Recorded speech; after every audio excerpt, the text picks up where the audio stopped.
King George III, ruler of the English Empire, issued a charter for Dartmouth College and appointed a board of trustees to oversee the college.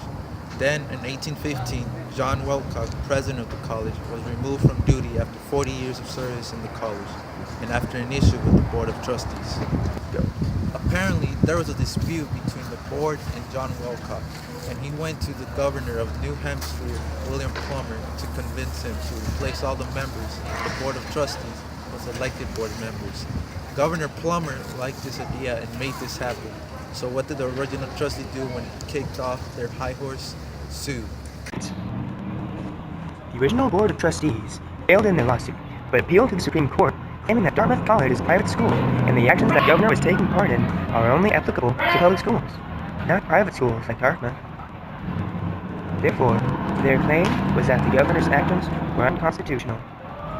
Daniel Webster, most well-known lawyer of this era, presented the trustees in the Supreme Court appeal to attempt to reverse the court's decision.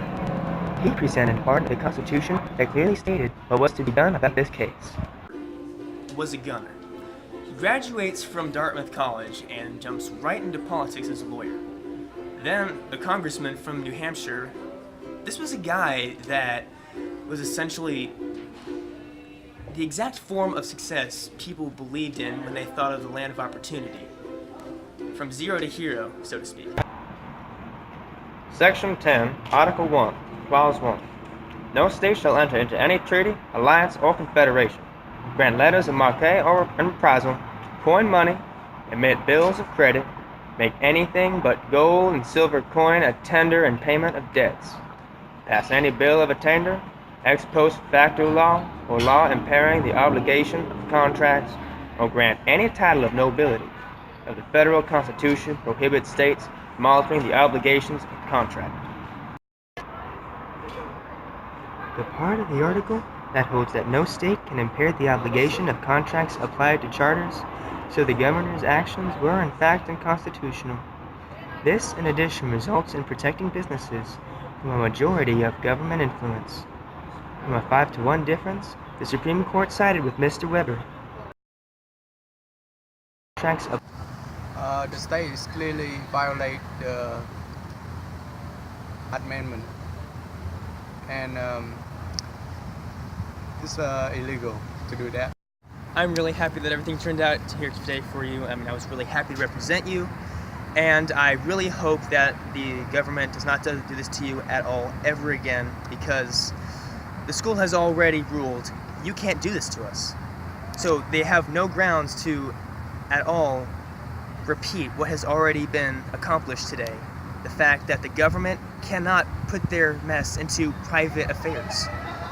The private college is private for a reason. And government cannot go into or actively change anything privately unless authorized by the school itself. Even then, should still be put under consideration by the board of the school or the board of trustees.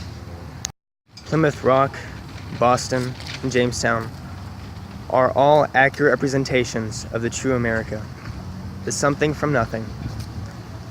Anyone can be whatever they want in this free world of America.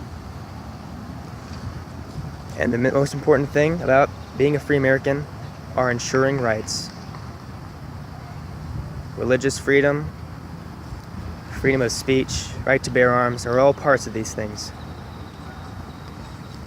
Also, we need our freedom from oppression and also from our own government, which is something that the Constitution itself gave us, an upper hand against the government itself, in case it ever does anything to try and take over, anything that it has absolutely no grounds to take over.